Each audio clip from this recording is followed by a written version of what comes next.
Good morning बच्चों। आज मैं आपको हिंदी फर्स्ट पढ़ाऊंगी।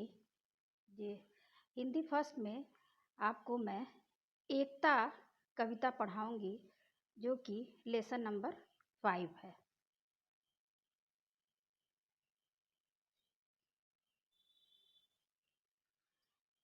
एकता बच्चों, जैसा कि आपको नाम से ही स्पष्ट हो रहा है कि ये एकता के बारे में, जैसे कि किसी एक समानता के बारे में ये कविता कही गई है।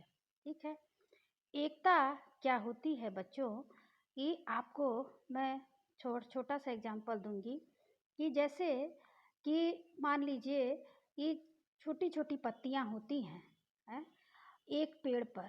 ठीक है, लेकिन जब वो सारी पत्तियां मिल जाती हैं तो और एक क्या बनता है, पत्तियों का समूह बन जाता है। ठीक है, उसी तरह से इस पाठ में आपको वर्षा की जो छोटी छोटी बूंदें होती हैं उनके एकता के विषय में बताया गया है कि जब ये बूंदें आती तो धरती पर अलग अलग हैं, लेकिन जब ये एक हो जाती हैं तो ये क्या क्या कर सकती हैं। ठीक है, तो अब हम पाठ पढ़ना शुरू करते हैं बच्चों। आती हैं वर्षा की बूंदें अलग अलग, पर वे सब मिलकर भर देती हैं ताल तलैया, बहती धार नदी की बनकर। ठीक है, कि धरती पर तो ये वर्षा की बूंदें अलग अलग ही आती हैं, लेकिन वे जब सब एक मिल जाती हैं तो क्या कर देती हैं कि छोटे छोटे तालाब और जो जो पोखरे होते हैं, जो छोटा तालाब का छोटा रूप होता है पोखरे जिनको हम कहते हैं, वो सब भर जाती हैं और भर के क्या कहती है, वो बहने लगती एक धारा में। और धारा कैसे बनती है, जब पानी किसी भी दिशा में एक समान गति से बहने लगता है तो वो नदी की धारा बन जाती है। पेड़ पेड़ पत्ते पत्ते को जी भर भर नहला देती हैं, गर्मी की मारी धरती का हरा भरा मन कर देती हैं। पेड़ पेड़ पत्ते पत्ते को मतलब क्या है कि प्रत्येक पेड़ के प्रत्येक पत्ते को ठीक करके जी भर भर नहला देती। जैसे क्या है बच्चों कि वर्षा की बूंदें जब गिरती हैं तो चारों तरफ जो है वो गिरती हैं। ऐसा नहीं है कि किसी भी एक पत्ती पर पानी पड़ने से बच जाता है। प्रत्येक पत्ती, पेड़ की प्रत्येक पत्ती जो है वो क्या होती है, उस पानी से गीली हो जाती है, भीग जाती है।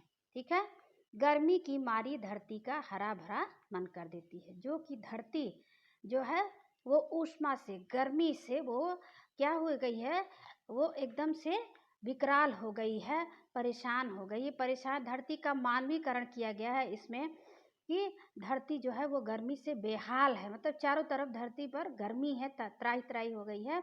ऐसे समय में जब वर्षा की बूंदें धरती पर आती हैं तो चारों तरफ हरियाली फैल जाती है और जिसको देख करके प्रत्येक व्यक्ति प्रसन्न हो जाता है। लेकिन कभी कभी मिलकर वे रूप बाढ़ का भी ले जाती, बस्ती की बस्तियां डुबोकर अपने संग बहा ले जाती। लेकिन बच्चों, जबकि ये वर्षा की बूंदें, ठीक है, सामान्य जब वर्षा होती है तो क्या होता है, उससे हमें नुकसान नहीं होता है। लेकिन यही जब वर्षा अधिक होने लगती है, आवश्यकता से अधिक हो जाती है, तो ये क्या हो जाती है, बाढ़ का रूप ले लेती है। मतलब क्या होता है, चारों तरफ पानी पानी ही हो जाता है। और इस पानी से क्या होता है कि जो चारों तरफ की बस्तियां होती हैं, जो जनजीवन होता है, वो सब बस्तियों को डुबा करके ये अपने साथ बहा करके लेके चली जाती हैं।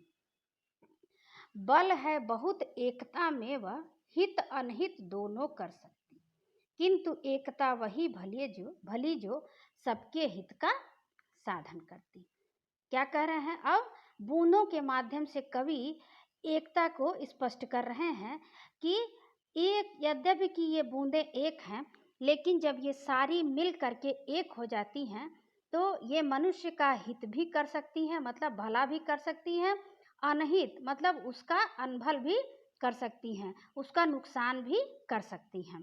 किंतु एकता वही भली जो सबके हित का साधन बनती है। लेकिन एकता वही अच्छी होती है जो प्रत्येक व्यक्ति का हित करने वाली होती है, प्रत्येक व्यक्ति का भला करने वाली होती है। ठीक है बच्चों, इस कविता के कवि हैं द्वारिका प्रसाद माहेश्वरी। बच्चों, इस कविता में कुछ विशेष बातें कही गई हैं, जैसे कि एकता का किला बड़ा मजबूत होता है, ठीक है, जिसके भीतर रह के कोई भी प्राणी दुख नहीं भोगता है। जैसे कि व्यक्ति जब एक समूह में रहता है तो कोई उसको हानि नहीं पहुंचा सकता है।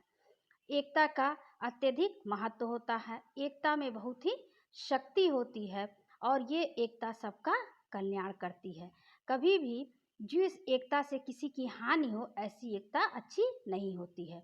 एकता कभी किसी का बुरा नहीं करती है। ठीक है बच्चों, अब आपको कुछ अभ्यास कार्य भी दिए गए हैं, जिनको आपको पुस्तक में पूरे करने हैं, जो कि PDF के माध्यम से आपको भेजा जाएगा।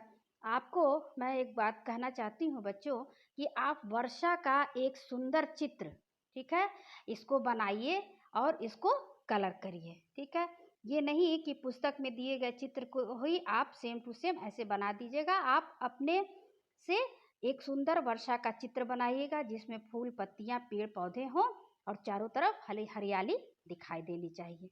ठीक है बच्चों, अब आपका लेसन समाप्त हुआ। Thank you.